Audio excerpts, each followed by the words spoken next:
Shalom Bapak Ibu Saudara. Haleluya, puji Tuhan. Di hari ini kita boleh berkumpul kembali di tempat ini untuk memuji, memuliakan nama Tuhan. Tapi sebelumnya kita memulai ibadah, saya mohon dengan kasih untuk Bapak Ibu Saudara boleh mengisi bangku-bangku yang ada di depan terlebih dahulu, biar nanti kalau Bapak Ibu Saudara lain hadir bisa mengisi yang belakangnya. Monggo Bapak Ibu Saudara maju terlebih dahulu ke depan. Mas Yeski, Bapak Yeski dan istri boleh mengisi bangku yang di depan dulu. Silahkan, ayo, dimohon dengan kasih diisi depan dulu. Mbak Tia, Mbak Seti, saya isi yang depan dulu. Nah, kayak gitu dong, terima kasih. Ayo ya di belakang, biar terisi dulu bangku yang di depan. Kayaknya belah-belah ya, duduknya di sebelah sini semua. Ayo. Bagi Bapak Ibu yang baru datang boleh langsung mengisi bangku-bangku yang di depan. Oke, terima kasih. Pada hari ini kita mengucap syukur ke hadapan Tuhan bahwasanya Tuhan sungguh baik dalam kehidupan kita. Untuk kebaikannya, untuk karya keselamatannya yang sudah menebus kita, menyelamatkan kita. Bahkan Dia menunjukkan kuasa-Nya yang luar biasa. Tuhan bangkit, membuktikan bahwa tidak ada yang mustahil bagi Tuhan. Amin Bapak Ibu Saudara. Kita ambil satu sejenak. Mari kita datang ke hadirat Tuhan. Kita ingat kembali kebaikan Tuhan di dalam kehidupan kita.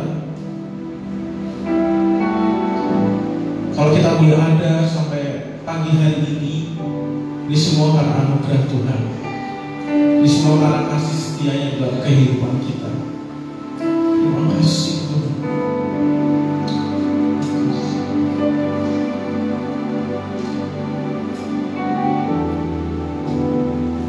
Kami bersyukur Tuhan buat kasih-Mu, buat kesetiaan-Mu di dalam kehidupan kami.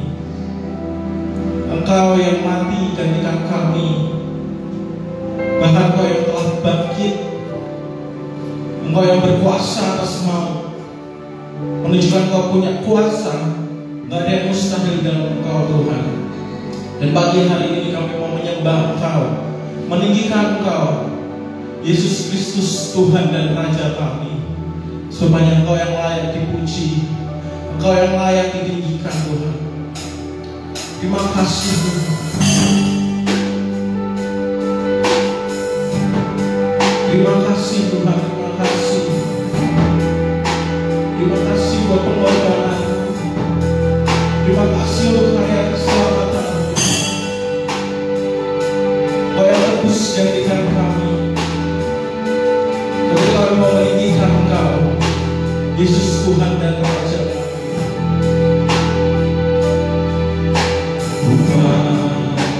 Dan kemuliaan-Mu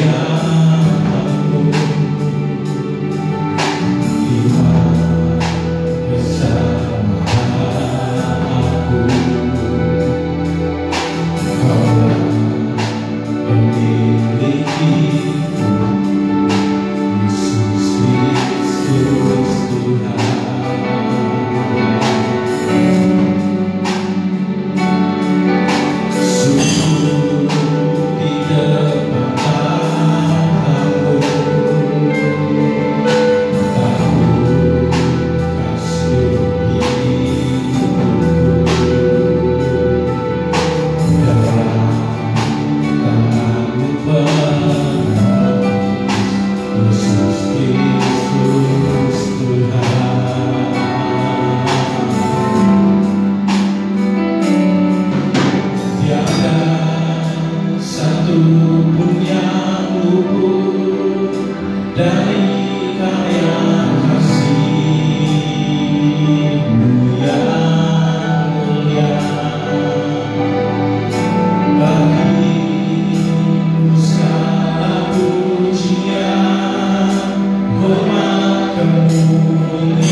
ini Tuhan.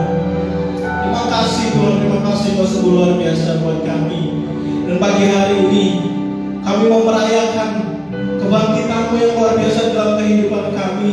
Kami mau bersorak-sorai sebab Kau hidup Tuhan. Kami percaya kami ada di semua karena anugerah Tuhan. Terima kasih Tuhan, terima kasih. Setiap kita yang siap untuk memuji, bersorak-sorai buat Tuhan kita beri tepuk tangan yang terbaik buat Tuhan kita. Haleluya, amin, haleluya. Saya udah bawa ibu saudara untuk bangkit berdiri. Boleh lambaikan tangan ke kanan kirinya, katakan Tuhan Yesus baik. Haleluya. Kita mau merayakan kebangkitan Tuhan. Kita mau bersorak-sorai lebih lagi buat Tuhan. Saya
Sebab Dia hidup, ada hari esok.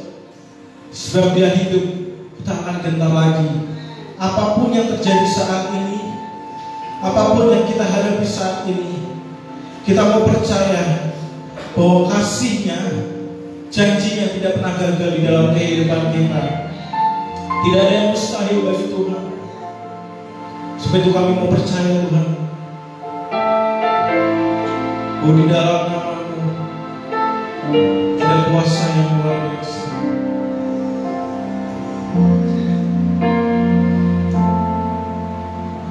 Apapun yang terjadi dalam hidupku ini, tak pernah ku ragukan kasih-Mu Tuhan. Lewat gunung yang tinggi, dalam lembah yang curam, tak pernah ku ragukan janji-Mu Tuhan. Kau berfirman dan sembuhkanku, Kau bersabda dan selamatkanku. Tiada yang mustahil bagimu, Yesus, ku percaya padamu.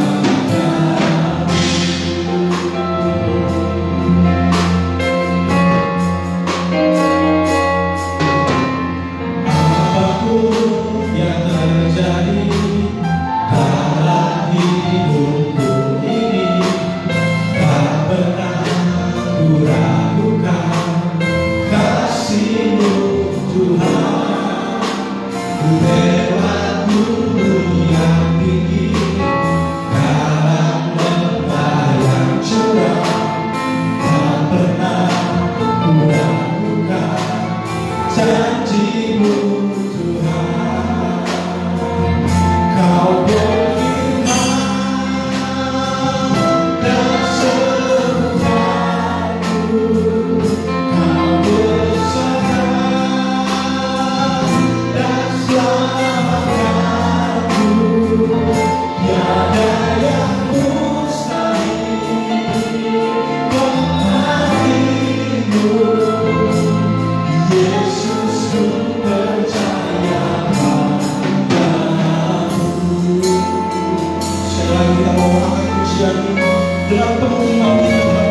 hanya kepada Engkau saja.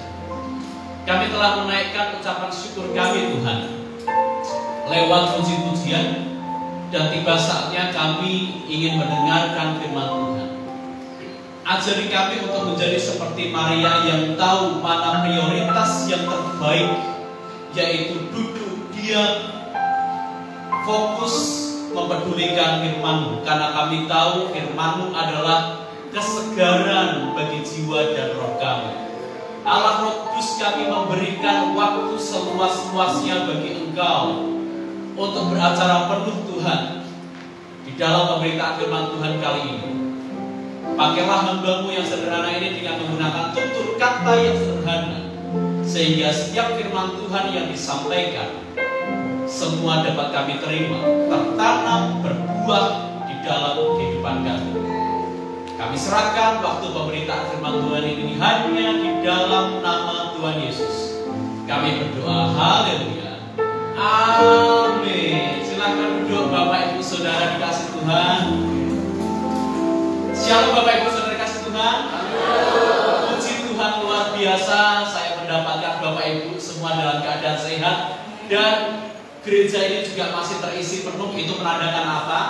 Menandakan bahwa kita taat pada pemerintah ya Bapak Ibu ya.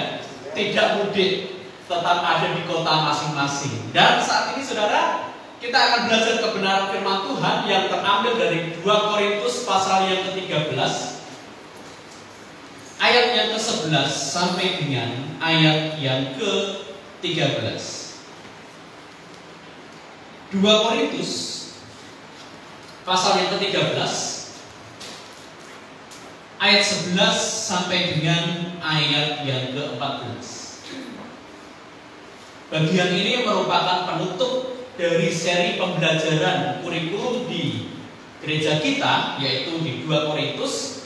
Dan ini adalah salam penutup yang disampaikan Paulus kepada penerima suratnya, yaitu jemaat di Korintus. Beginilah bunyi firman Tuhan.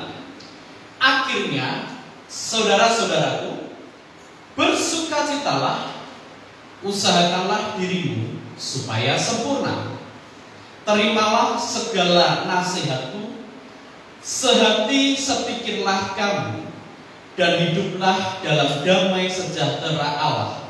Maka Allah, sumber kasih dan damai sejahtera, akan menyertai kamu. Berilah salam seorang kepada yang lain dengan cium yang kudus. Salam dari semua orang kudus kepada kamu. Kasih karunia Tuhan Yesus Kristus dan kasih Allah dan persekutuan Roh Kudus menyertai kamu sekalian. Amin. Saudara kasih Tuhan, judul khotbah kita pada saat pagi hari ini adalah rahasia hidup berbahagia dalam komunitas gereja. Bapak Ibu Saudara kasih Tuhan, Indonesia di sekitar 10 sampai 20 tahun ini mengalami yang namanya ledakan gereja. Tapi Bapak Ibu, nanti ada ironisnya. Ledakan gerejanya adalah ini, yaitu di tahun-tahun 10 atau 20 tahun yang lalu, jumlah angka sinode maupun jumlah angka gereja lokal itu bertambah drastis. Tapi Bapak Ibu, ironisnya adalah jumlah jemaat itu stagnan atau mandek. Nah, ini ada pertanyaan. Jumlah gerejanya naik, jumlah sinodenya naik, tetapi jumlah jemaatnya stagnan. Ada apa ini? Ternyata Bapak Ibu, selidik punya selidik. Kenapa kok jumlah gerejanya naik? Kenapa kok jumlah sinodenya naik, tetapi jumlah jemaatnya kok stagnan atau tidak mengalami kenaikan? Hal ini disebabkan karena gereja-gereja mengalami yang namanya perpecahan di dalamnya. Jadi dari sebuah gereja mengalami perpecahan, dan ketika pecah gerejanya dihitung 2, tapi jemaatnya tetap sama. Jemaatnya juga terpecah menjadi dua, jemaat di A dan juga jemaat di B. Dan Bapak Ibu, itu yang menyebabkan di Indonesia ini jumlah gerejanya bertambah, tetapi jemaatnya tetap stagnan. Dan saudara, apa yang menyebabkan gereja-gereja tersebut pecah? Gereja-gereja tersebut pecah, gereja-gereja tersebut tidak bisa bersatu oleh karena ada hal-hal yang terjadi, terutama adalah perselisihan. Yang paling utama Bapak Ibu, perselisihannya biasanya terjadi di kalangan para hamba Tuhan yang di atas. Hamba Tuhan senior dengan hamba Tuhan junior. Hamba Tuhan seniornya punya teologi A, tetapi hamba Tuhan juniornya punya teologi yang lain, sehingga pecah. Hamba Tuhan yang junior membawa beberapa jemaat untuk mendirikan gereja baru atau sinode baru. Yang kedua, terjadi juga karena apa? Jemaatnya yang kemudian merasa tidak senang dengan hamba Tuhannya dan kemudian memutuskan pergi. Ternyata jemaat ini punya komunitas di gereja tersebut dan komunitasnya menjadi gereja yang baru dengan sebuah perkataan bahwa wes nggak ikut hamba Tuhan kamu nggak apa-apa, nanti aku cari hamba Tuhan sendiri. Dan Bapak Ibu, itu yang menyebabkan ledakan jumlah organisasi banyak, tetapi jemaatnya tetap stagnan. Saudara, saya yakin dan percaya kalau kita semua ada di posisi gereja-gereja tersebut, pasti rasanya tidak damai ya. Pasti rasanya tidak enak. Kalau di sebuah gereja ada konflik, kalau di sebuah gereja ada sesuatu yang tidak baik yang menyebabkan gereja itu nanti bisa terpecah. Saudara, bukan maksud saya untuk menyampaikan firman Tuhan ini dan ada masalah di gereja ini, sama sekali tidak Bapak Ibu. Saya maupun Mbak Ayu, kami berkesimpulan bahwa dari berbagai gereja yang pernah kami layani, gereja di tempat inilah yang paling solid yang kami tahu. Gereja di tempat inilah yang paling rukun yang kami tahu. Gereja di tempat inilah yang paling baik kesatuannya yang kami tahu. Kenapa kok saya mengkhotbahkan ini? Ya memang Bapak Ibu, jadwal saya kenanya di sini, begitu ya.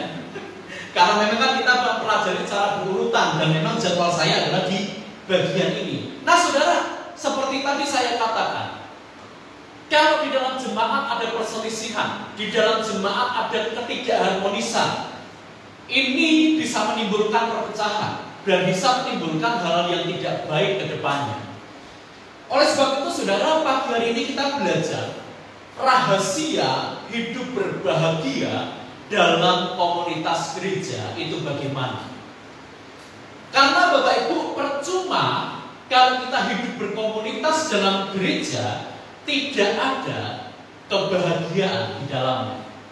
Kalau kita hidup dalam komunitas di gereja tidak ada persatuan dan tidak ada kerukunan, itu saudara tidak akan menimbulkan kebahagiaan. Nah saudara, Rasul Paulus menutup suratnya yang kedua kepada jemaat di Korintus dengan sebuah salam.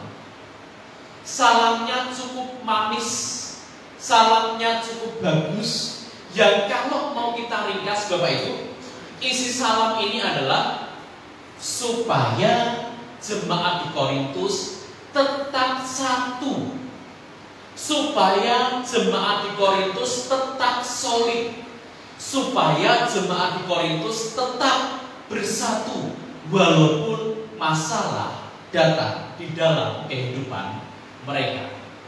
Nah saudara, kalau kita lihat di dalam jemaat Korintus sendiri, itu mereka punya berbagai macam alasan untuk mereka sebetulnya tidak bisa berbahagia. Yang pertama adalah dalam jemaat Korintus, kita sudah pelajari berminggu-minggu yang lalu bahwa ada pengajar sesat yang memecah belah jemaat. Bapak Ibu, kalau mau dikatakan apakah bisa berbahagia, mungkin sulit. Karena apa? Karena ada pengajar sesat yang membawa jemaat untuk terpecah belah. Kemudian apalagi yang mereka alami? Ada pertikaian. Akibat dari adanya pengajar sesat, akibat dari adanya pengajar yang tidak harmonis antara Paulus dengan pengajar sesat, tentu saja tidak harmonis. Jemaat itu saling bertengkar. Hingga kemudian kalau kita ingat di dalam 1 Korintus pasal yang ketiga, jemaat ini sudah mulai terpecah Bapak Ibu. Mereka ngomong, aku dari golongan Apolos, aku dari golongan B, aku dari golongan Paulus. Jadi sudah ada terpecah 3 bagian. Kalau mau berbahagia sulit rasanya. Karena apa?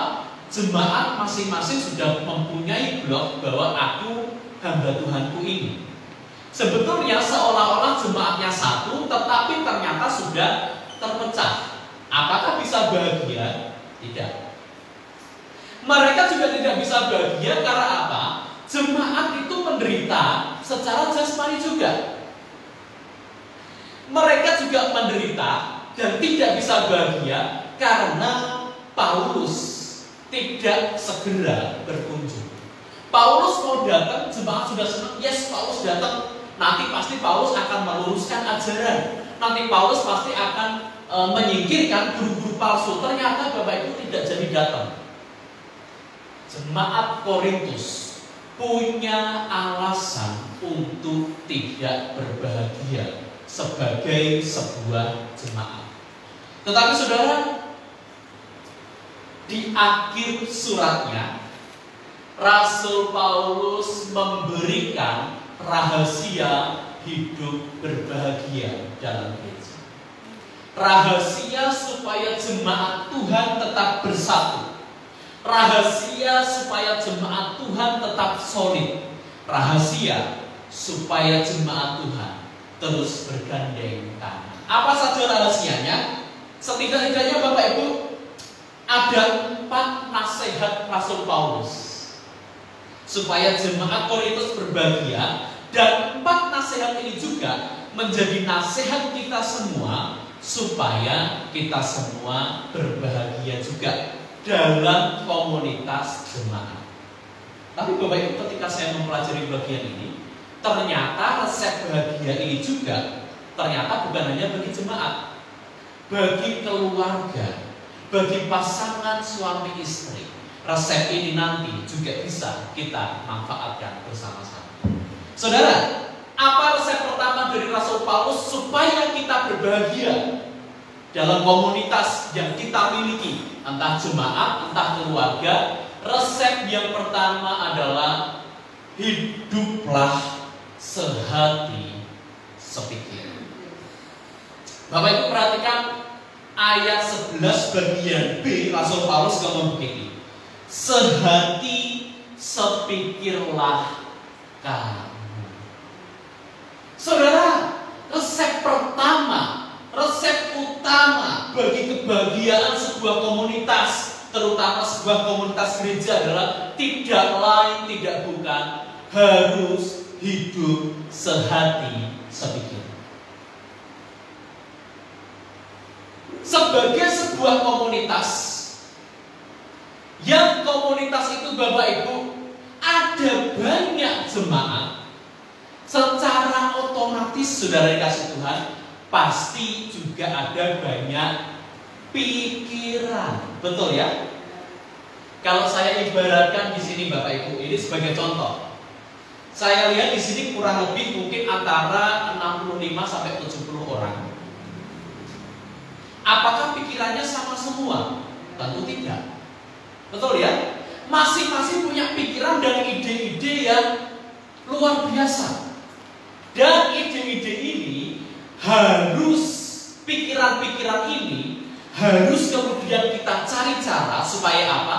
Supaya bisa sehati sepikir sebagai tujuan utama kita. Contoh ini, kita sedang membangun gereja kita dan sedang kita doakan bersama-sama. Saya percaya Bapak Ibu, di antara Bapak Ibu semua pasti punya pikiran desainnya berbeda-beda, betul ya? Bagi yang senior, desainnya adalah Pak Yos, nek bisa gereja barunya ada liftnya Pak Yus. Woi, karena apa? Nanti masuk tinggal pencet, naik ke atas langsung sampai. Ini pemikiran kaum senior. Pemikiran dari panitia. Pak Yus, kalau ada liftnya, biayanya membengkak luar biasa Pak Yus. Ngadakan liftnya aja sudah ratusan juta. Belum nanti kalau seandainya listriknya Pak Yus per bulan. Belum nanti kalau liftnya dipakai mainan Uriel gitu ya. Pencet masuk, pindah, pencet lagi. Kan nanti listrik. Yang anak-anak muda yang masih senang Pak Yus, nanti tolong banyak tangganya saja. Enak sambil olahraga. Jadi nanti kalau mau sampai di lantai 2 sudah keringetan, wah siap untuk memuji Tuhan. Saudara, bukankah banyak pikiran kita masing-masing? Tetapi yang paling penting adalah semakin banyak pikiran, kita harus mengusahakan be of one mind. Artinya apa? Pikiran yang banyak itu buatlah menjadi satu pikiran. Dan tentu saja Bapak Ibu harus merendahkan diri satu dengan yang lain, sehingga memperoleh satu suara gula. Amin. Saudara, resep supaya gereja harmonis adalah satu pikiran. Dan kita semua untuk pembangunan gereja sudah satu pikiran bahwa dibentuk panitia. Panitia ini adalah orang-orang yang memang expert di bidangnya, yang memikirkan semua kepentingan orang banyak. Apa yang nanti diputuskan oleh panitia itu adalah keputusan yang sudah dengan hikmat dari Tuhan. Saudara, butuh satu hati, satu pikiran, dan lain sebagainya. Ini juga Bapak Ibu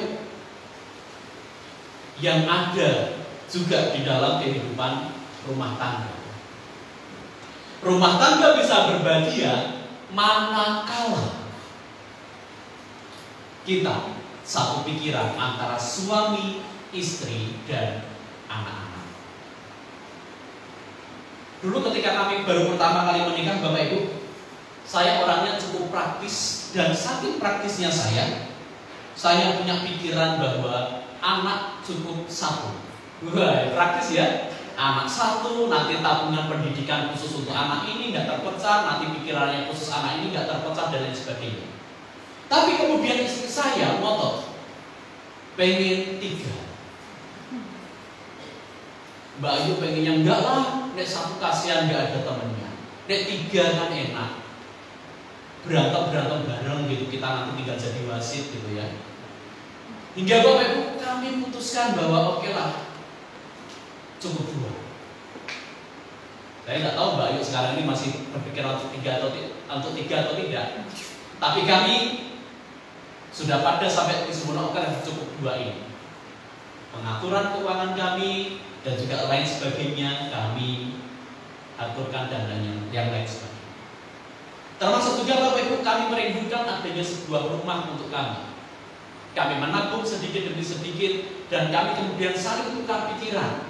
Kamu maunya rumah yang seperti apa?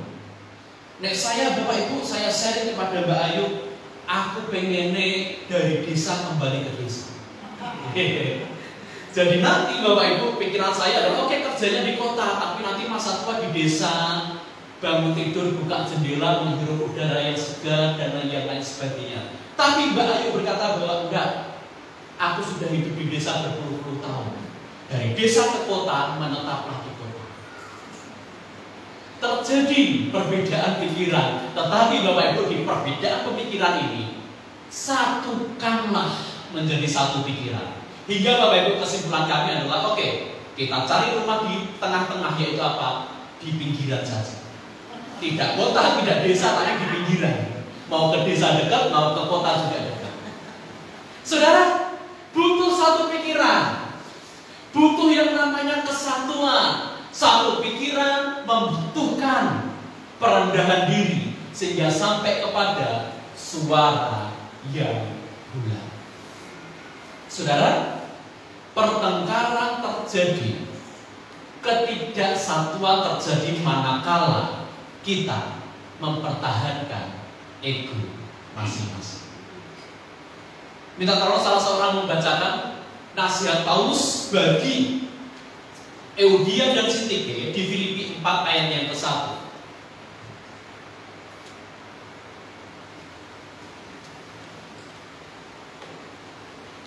Mas Ian tolong bacakan Filipi 4 ayat yang ke-1. Karena itu, saudara-saudara yang kukasihi dan yang kurindukan, sukacitaku dan mahkotaku bergembira juga dengan teguh dalam Tuhan, hai saudara-saudaraku yang kekasih. Ayat yang kedua, Mas. Euodia kunasihati dan Sintike kunasihati, supaya sehati sepikir dalam Tuhan. Bapak Ibu, pertengkaran pernah terjadi juga di jemaat Filipi. Mereka punya dua pimpinan, dua pemimpin atau bisa dibilang top leader. Itu cewek, Bapak Ibu. Namanya adalah Euodia dan Sintike. Tetapi kemudian kedua pemimpin ini punya pemikiran yang berbeda, sehingga terjadi pertengkaran. Saudara, kemudian bagaimana nasihat Paulus? Paulus menasihati kedua-duanya. Nasihatnya adalah sehati sepikir. Paulus tidak mencari siapa benar, siapa salah, tetapi yang utamanya adalah sehati sepikir. Jadi saudara, kata kuncinya, nasihat pertama supaya hidup kita berbahagia dalam komunitas gereja, atau dalam komunitas keluarga, atau dalam komunitas apapun, haruslah sehati sepikir. Satu tujuan, satu arah yang nanti ini bersama-sama menjadi arah dan tujuan kehidupan kita. Saya mendapati di jemaat ini masalah sehati sepikirnya luar biasa. Pertahankan itu.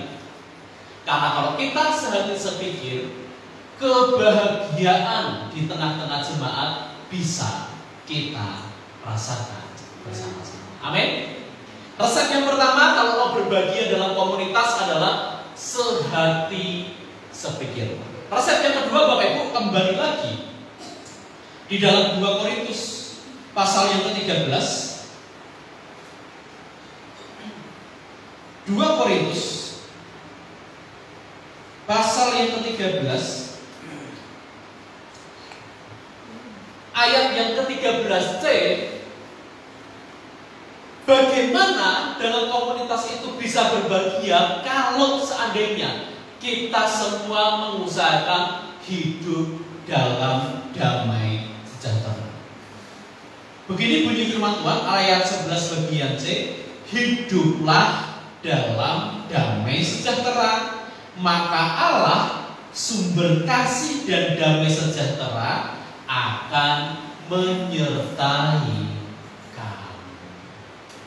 Saudara yang dikasihi Tuhan, bukan hanya sehati sepikir perlu, tetapi hidup dalam damai senantiasa itu perlu. Kalau masing-masing pribadi dalam komunitas itu membawa damai, Bapak Ibu percayalah, dalam komunitas itu semua pasti nanti hidupnya juga akan damai. Jadi saudara, hidup di dalam damai ini berarti bahwa tidak mencari-cari masalah yang bisa memantik perselisihan antar jemaat. Bapak Ibu, kita bayangkan bersama-sama jemaat di Korintus. Tadi saya sudah memberikan pemahaman bahwa jemaat Korintus ini sebetulnya seolah-olah satu, tetapi mereka sudah terpecah. Seolah-olah satu, tetapi mereka sebenarnya sudah terpecah. Ada yang golongan Apolos, ada yang golongan Paulus, dan ada yang golongan yang lain. Bapak Ibu, kalau di antara golongan-golongan ini mencari masalah, lihat aku ini dari golongan Paulus loh. Kurangnya apa Paulus itu? Paulus itu kan hamba Tuhan yang luar biasa.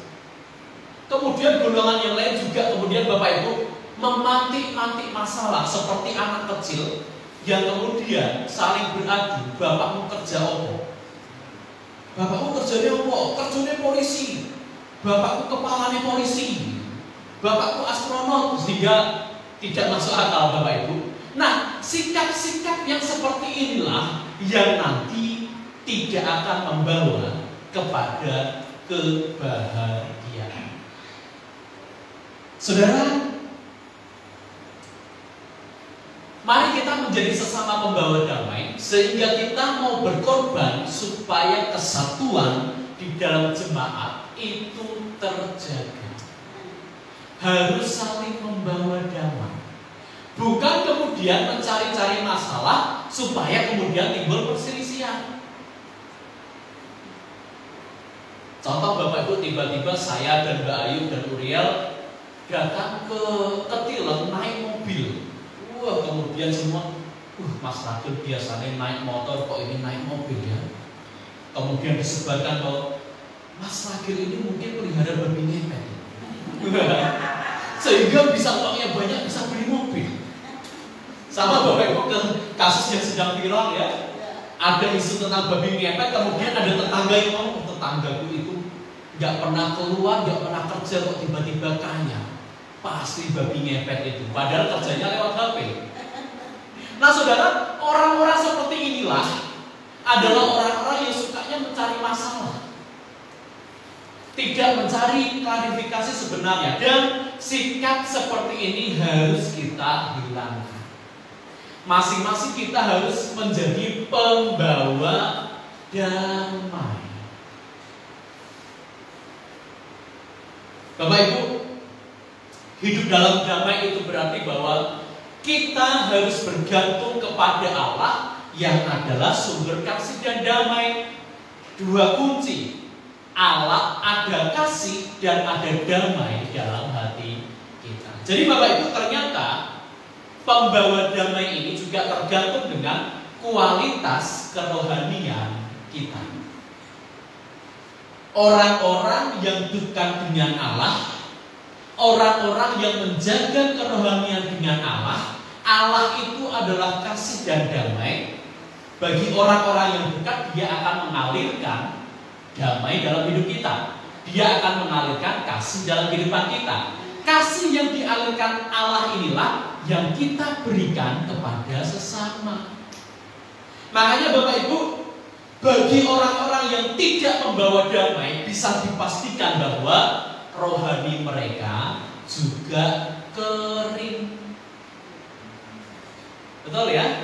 Kalau orang dengan rohani yang kering, orang yang tidak punya koneksi dengan Allah, biasanya mereka tidak menjadi pembawa damai.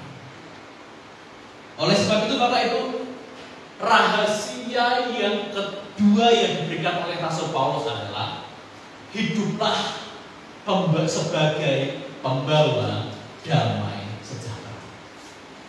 Perbaikilah hubungan kita dengan Tuhan, maka kita akan menjadi pembawa damai bagi sesama. Pembawa damai inilah yang menjaga supaya kita hidup berbahagia di dalam gereja. Resep yang ketiga, Rasul Paulus membawa resep bahwa hiduplah berbahagia dalam komunitas gereja. Resepnya adalah hiduplah saling mempedulikan. Saudara perhatikan ayat yang ke-12. Berilah salam seorang kepada yang lain dengan cium yang kudus. Bapak Ibu Saudara kasih Tuhan, di dalam Alkitab kita ini ada sebuah frase yang cukup menarik, yang mungkin jadi pertanyaan kita adalah cium yang kudus. Apa ini Bapak Ibu? Merupakan istilah figuratif. Figuratif itu penggambaran gitu ya. Contoh kalau misalnya anak tangga, bukan berarti tangganya beranak gitu punya. Enggak, tetapi yang dimaksud adalah step by step di tangga tersebut. Ini figuratif. Cium yang kudus maksudnya apa? Bapak Ibu ingatlah, di dalam komunitas gereja kita adalah satu saudara, betul? Betul. Karena apa? Tuhan sudah menebus kita dan kemudian satu dengan yang lain kita menjadi komunitas saudara Bapak Ibu. Nah, cium yang kudus artinya adalah kalau bahasa sekarang itu cipika-cipiki pada zaman itu, yang artinya sama seperti berjabat tangan, tanda saling peduli. Di zaman sekarang ini Bapak Ibu, dulu sebelum ada corona, kita biasa sebelum pulang atau ketika datang jabat tangan. Halo Pak, bagaimana kabarnya hari ini? Dan lain sebagainya. Nah Bapak Ibu, jabat tangan itulah sambil menanyakan kabar. Kalau di masa kini, kalau di zaman dulu adalah cium pipi, itu yang disebut cium yang kudus. Intinya adalah Bapak Ibu, saling ada kepedulian antara satu jemaat dengan jemaat yang lain. Dan semakin kita peduli terhadap jemaat yang lain, semakin kita akan berbahagia. Saudara dikasih Tuhan, ternyata kunci kebahagiaan dalam sebuah komunitas adalah saling peduli, memperhatikan satu dengan yang lain, memperdulikan satu dengan yang lain, sehingga Bapak Ibu kita bisa menolong manakala ada saudara kita yang mengalami kesusahan, dan ikut bergembira manakala ada saudara kita yang mengalami keberhasilan dalam kehidupan. Saudara, saling memperhatikan itu penting dalam komunitas gereja. Saudara, karena pandemi, mungkin kita saat ini tidak bisa Bapak Ibu untuk melakukan seperti yang ini. Dan Bapak Ibu, kita ikuti saja aturan dari pemerintah. Nggak usah jabat tangan, tidak usah sentuhan fisik. Tetapi Bapak Ibu, apakah perhatian dan kepedulian kita itu tidak bisa tersalurkan? Oh, tetap bisa tersalurkan. Kita tetap bisa ngobrol satu dengan yang lain sambil jaga jarak, sambil menanyakan bagaimana kabarnya. Kita punya grup WhatsApp Bapak Ibu yang saya lihat, wah, kekeluargaannya luar biasa. Kalau ada yang sakit, langsung diinfokan, kita semua mendoakan, kita semua memberikan motivasi, dan itulah bentuk dukungan kita. Kalau ada yang ulang tahun, kita mendoakan juga, dan Bapak Ibu, inilah bentuk kepedulian kita. Jadi hidup berbahagia di dalam jemaat terjadi manakala kita semua saling memperdulikan.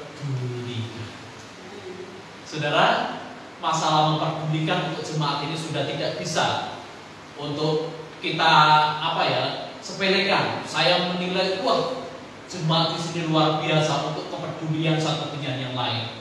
Bahkan Bapak Ibu, kemarin ketika ada bencana alam di NTT, kita juga peduli penggalangan dana untuk bencana alam di sana. Intinya adalah saling peduli, membawa kepada kesatuan.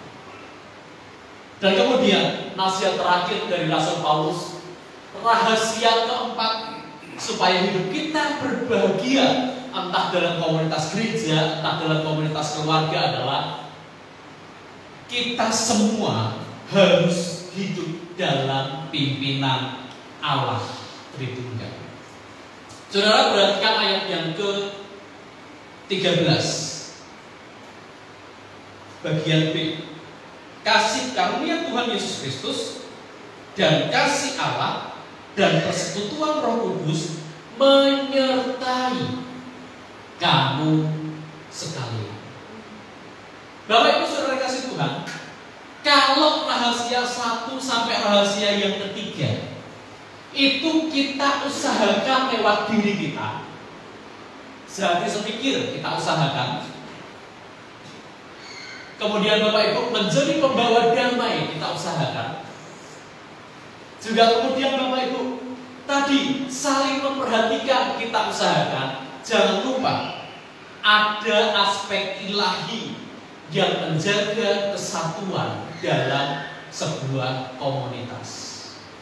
Jangan lupa Bapak Ibu, kita sebagai warga gereja punya kepala gereja Allah Tritunggal yang menaungi kita. Yang Allah Tritunggal itu memberikan berkat-berkatnya bagi kita. Apa saja itu? Yang pertama, Yesus Kristus memberikan grace, damai. Jadi saudara, kalau kita bisa menjadi pembawa damai kepada masing-masing orang, itu karena Yesus Kristus yang membawa damai terlebih dahulu bagi hidup kita. Yang kedua, kasih dari Allah Bapa. Kita bisa mengasihi sesama karena Allah Bapa terlebih dahulu mengasihi kita. Jadi Bapak Ibu, dasar kita mengasihi sesama jemaat Tuhan, dasar kita mengasihi pasangan hidup kita, itu karena kita sudah dikasihi oleh Allah Bapa. Yang ketiga adalah persekutuan dari Roh Kudus. Bapak Ibu, memang sih kita menjalin persekutuan satu dengan yang lain, tetapi jangan lupa bahwa ada Allah Roh Kudus yang sebetulnya mengaruniakan persekutuan dalam kehidupan kita. Makanya saudara, persekutuan gereja harus berisi orang-orang yang sudah percaya pada Tuhan Yesus. Karena kalau sudah percaya pada Tuhan Yesus, kita dikaruniakan Roh Kudus dalam kehidupan kita. Roh Kudus inilah yang akan menjalin hubungan, menjalin kesatuan satu dengan yang lain. Selalu ada anugerah, cinta, dan persekutuan dari Allah Tritunggal yang agung itu. Makanya Bapak Ibu, sadari, penuhilah diri kita dengan kasih dari Allah Tritunggal. Kasih itulah yang akan nampak dalam kehidupan kita, sehingga kita bisa mengasihi sesama kita. Saudara kasih Tuhan, Bapak Ibu jemaat GPKB Batara Hayat, yuk kita berbahagia di dalam komunitas jemaat. Karena apa? Dalam komunitas jemaat itu, bagaimana resep kunci berbahagia? Ada 4. Yang pertama apa Bapak Ibu? Sehati sepikir. Kalau ada masalah, ada pergumulan bersama, kita pecahkan bersama hingga punya satu kesimpulan yang kita terima bersama. Yang kedua, hidup dalam damai, menjadi pembawa damai bagi sesama kita. Yang ketiga, saling memperdulikan satu dengan yang lain. Dan yang keempat, hidup dalam pimpinan Allah Tritunggal. Selama 4 bagian ini Bapak Ibu, kita miliki dalam jemaat kita, kita miliki dalam hidup pribadi kita masing-masing. Ada kebahagiaan dalam persekutuan dalam kita. Jadi Bapak Ibu, kalau bahagia dalam persekutuan, mau ibadah juga enak. Wah, aku mau ibadah lah. Karena apa? Di ibadah itu rasanya bahagia. Ternyata kebahagiaan ini harus kita ciptakan dengan memperhatikan 4 masukan dari Rasul Paulus ini. Mari kita tetap bergandeng tangan, mari kita tetap bersatu. Jadikan jemaat GKB ini besar oleh karena apa? Persatuan. Kita saling bergandeng tangan. Amin. Sebagai penutup, mari kita akan pujian-pujian lama ini, bertemu dalam kasih-Nya, berkumpul dalam anugerah-Nya. Nanti kita tunjuk saudara kita, kamu adalah saudaraku, kamu adalah saudariku. Tuhan cinta dan mengasihi. Saya undang semuanya berdiri dan kita pujikan pujian sukacita ini kepada Tuhan. Caca.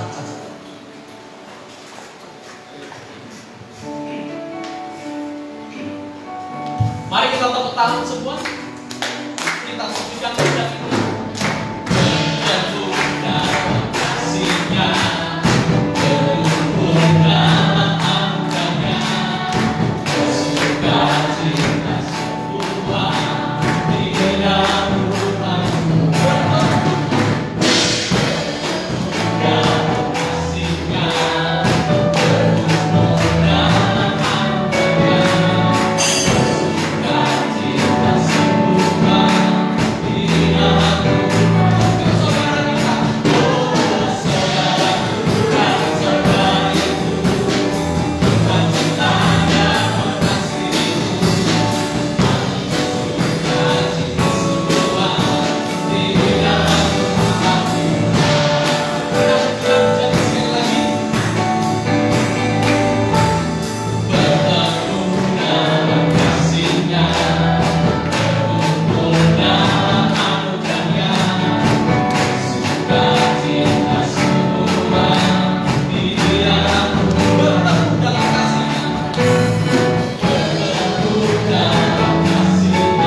Engkau mengingatkan kami bahwa kami adalah sesama saudara Tuhan. Tolong kami untuk kami bisa hidup berbahagia satu dengan yang lain dalam komunitas gereja ini, dengan cara sehati sepikir, membawa damai, saling memperhatikan, dan bergantung penuh pada Allah Tritunggal. Tolong kami Tuhan, baik di masa pandemi ataupun masa-masa berikutnya, supaya kami tetap bergandeng tangan, kami tetap bersehati Tuhan, hingga sampai kapanpun gereja ini akan semakin besar, gereja ini akan semakin kuat, gereja ini akan semakin solid untuk hormat kemuliaan bagi nama Tuhan. Kami percaya Allah Tritunggal, Engkau akan mengaruniakan keharmonisan bagi kami, kesatuan bagi kami, supaya kami hidup selalu di dalam. Terima kasih untuk firman.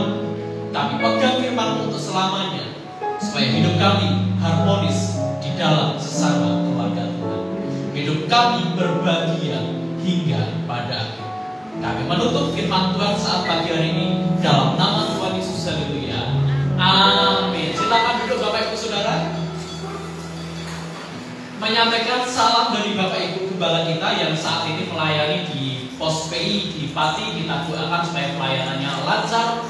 Pos PI di mana? Jepara. Maaf, Jepara. Di Jepara supaya lancar, supaya kiranya jemaatnya bisa terus berdiri dengan baik untuk hormat kemuliaan nama Tuhan. Dan saat ini kita akan bersama-sama melihat pengumuman sepekan kita. Nanti sore ada sekolah minggu jam 4:30 di ruang serbaguna di gereja kita Blok E nomor 106 dengan pujian Miss Gio dan firman Tuhan Miss Ayu dengan protokol kesehatan yang ketat. Senin 10 Mei ada kado di tempat Bapak Santo. Next, Selasa ibadah wanita Maria, libur persiapan kenaikan Yesus Kristus dan liburan Lebaran. Rabu latihan pujian dan musik untuk ibadah kenaikan Yesus Kristus. Next, Kamis 13 Mei ibadah kenaikan Yesus Kristus. Bapak Ibu, ini adalah ibadah kita bersama, hari besar kita, walaupun juga ada Lebaran. Kita utamakan untuk datang ke gereja dulu. Dengan WL-nya adalah Febe, singernya Gio dan Grace, pemusik Bapak Walan, Bapak Ragil, Ian dan Benaya, asernya Bapak Ibu Iwanita, dan LCD-nya Saudari Elsa. Jamnya Bapak Ibu jam 8 pagi. Ingat, kalau biasanya setengah 8, besok jam 8 pagi. Ibadah yuk, libur Lebaran. Kemudian hari Sabtu latihan pujian dan musik untuk ibadah raya. Hari Minggu ibadah raya WL-nya Ibu Iwanita, singersnya Ibu Walen dan Ibu Ardi, pemusiknya Bapak Walen, Mas Ian, Bapak Yosua dan Mas Binaya. Asalnya Bapak Ibu John Tambolon dan LCD-nya Saudari Eris jam 7:30 pagi. Oke, demikianlah pengumuman sepekan kita, dan saat ini mari kita akan bersama-sama menutup ibadah kita. Saya undang semuanya berdiri dahulu. Kita pujikan doa Yabes, dan saya mohon kepada Ibu Obaja untuk bisa menutup ibadah kita dengan doa dan juga doa berkat. Mari kita pujikan pujian doa Yabes. Yeah.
kita anak Tuhan, saya akan bersaksi sedikit gak panjang untuk melakukan firman Tuhan yang disampaikan.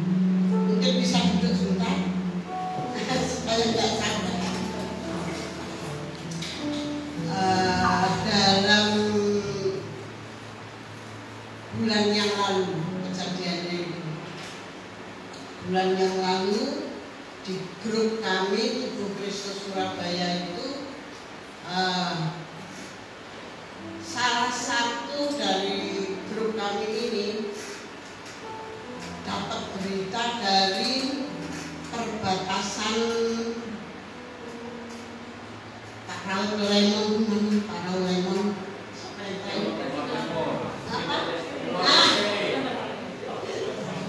lansia, dari perbatasan Timor Leste itu ada hamba Tuhan membetulkan internet di Bumpungan itu jatuh.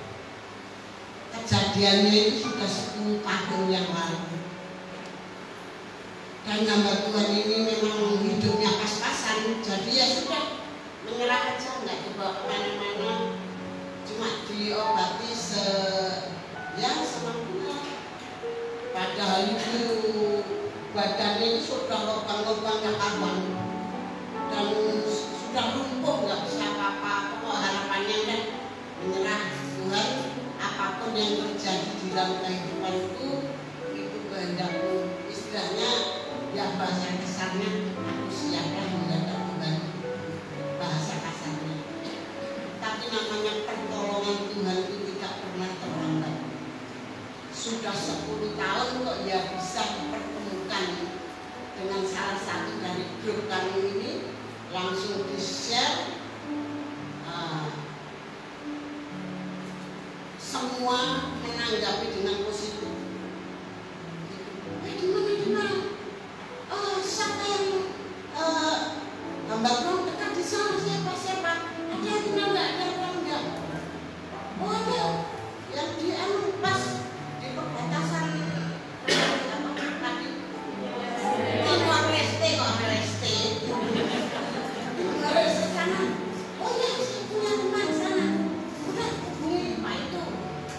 Langsung namanya Mark Goes, namanya Mark Goes sama Tuhan. Langsung hubungi Pak Goes, langsung ditinjau sana.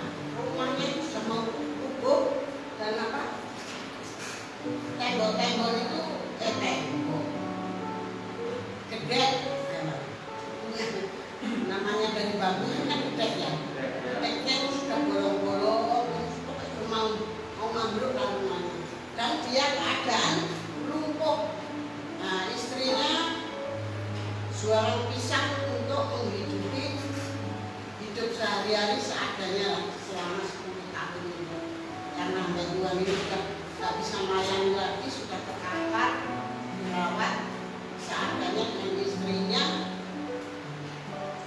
Lalu ketemu dengan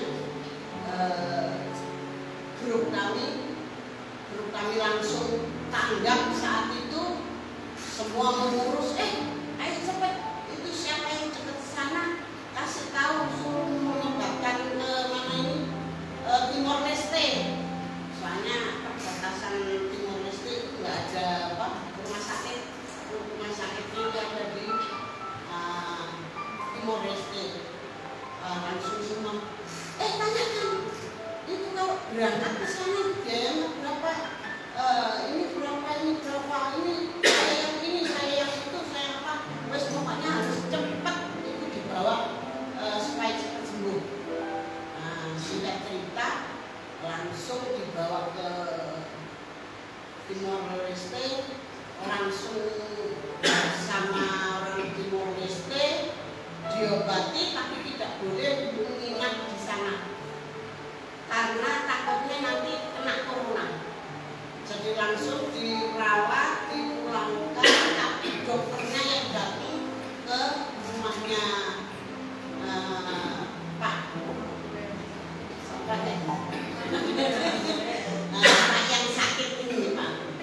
yang sakit dulu.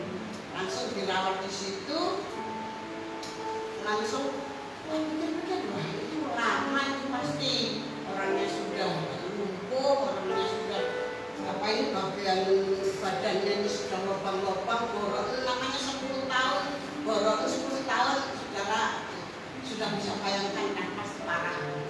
Dengan kemurahan Tuhan dan kesatuan dari saudara-saudara seiman, sehati, sepikir, dalam jangka 2 bulan boroknya yang membawa tadi itu tutup semua, tapi tetap nggak bisa jalan karena urat bagian belakangnya ini putus. Jadi langsung ya nggak apa-apa, belikan kursi roda saja, sambil duduk di kursi roda pasti bisa melakukan sesuatu dan dia tetap melayani Tuhan dan bisa apa ini berkegiatan jualan sesuatu apa situlah pokoknya bisa menghidupi keluarganya.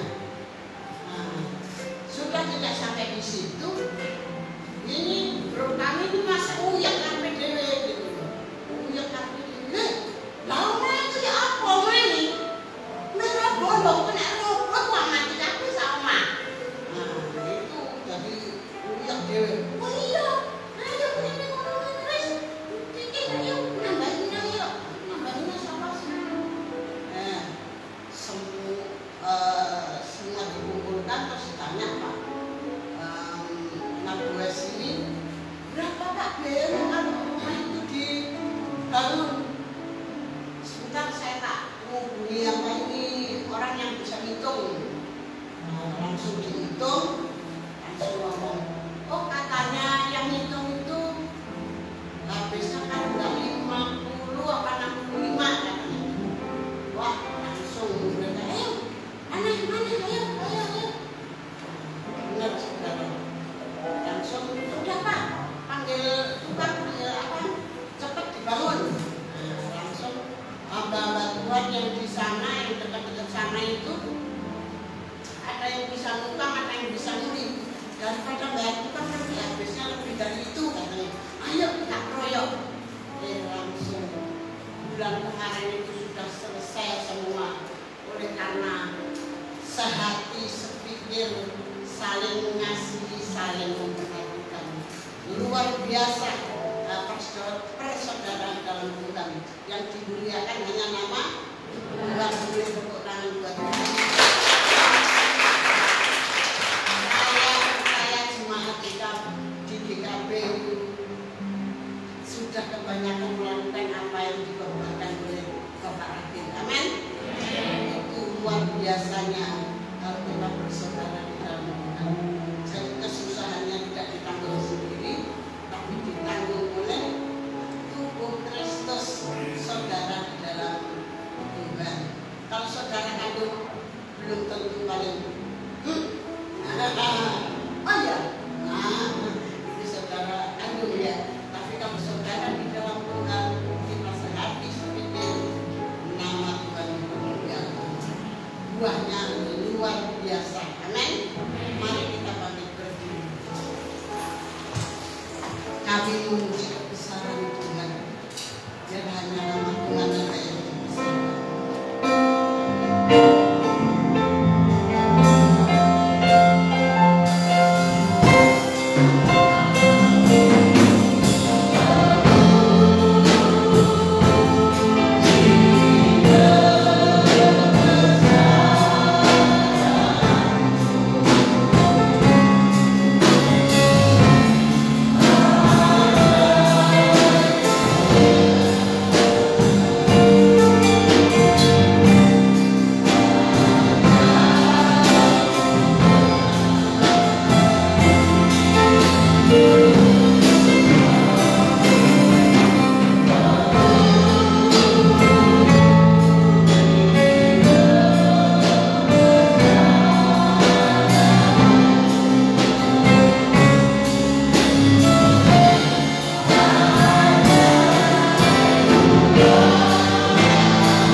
sehingga Engkau terus membimbing kami hingga sampai kami mempunyai karakter seperti karakter-Mu ya Tuhan, menjadi berkat bagi banyak orang. Terima kasih Tuhan, Engkau memberkati hamba-Mu yang sudah jadi saluran berkat bagi kami. Engkau memberkati keluarga rumah tangganya, Engkau memberkati pelayanannya dimanapun hamba-Mu berada. Engkau jadikan berkat bagi banyak orang, sehingga banyak jiwa-jiwa dikuatkan, dihiburkan, dimenangkan oleh kehidupan lamanya. Terima kasih. Apa saja yang diperbuatnya, apa saja yang dipikirkannya, apa saja yang dilakukannya, dikerjakan saat ini, kami percaya janji-Mu Engkau genapi. Engkau akan buat hamba-Mu ini berhasil Tuhan. Terima kasih Tuhan, terima kasih. Bersyukur atas jemaat yang ada di GKP Batrahaya. Engkau selalu berbicara, menasehati dengan lembut untuk kami supaya kami terus tidak menjadi kanak-kanak, melainkan semakin bertumbuh dewasa, menjadi berkat bagi banyak orang. Terima kasih Tuhan, terima kasih.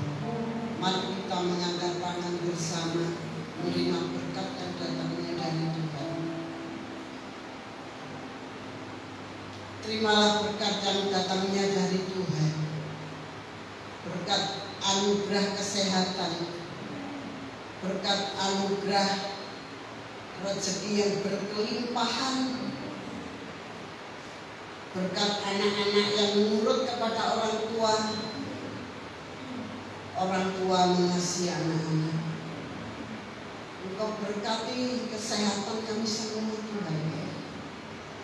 Engkau memberkati kuliahnya, Engkau memberkati sekolahnya, Engkau memberkati apa saja yang diusahakannya, Engkau buat berhasil. Terima kasih Tuhan. Saat ini Engkau tumpangkan tangan-Mu di atas para jemaat yang hadir.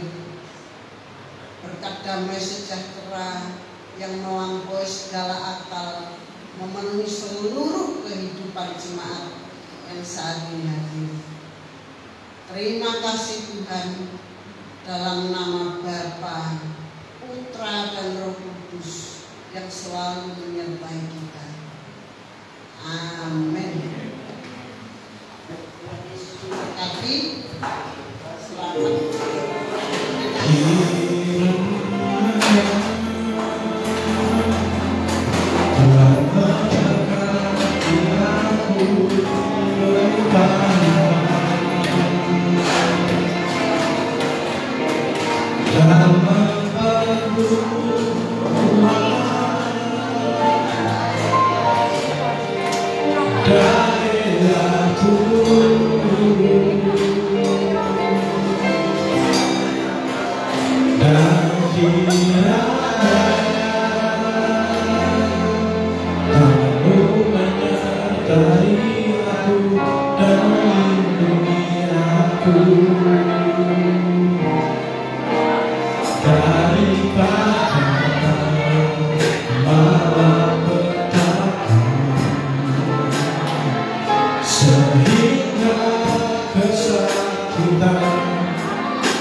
Sehingga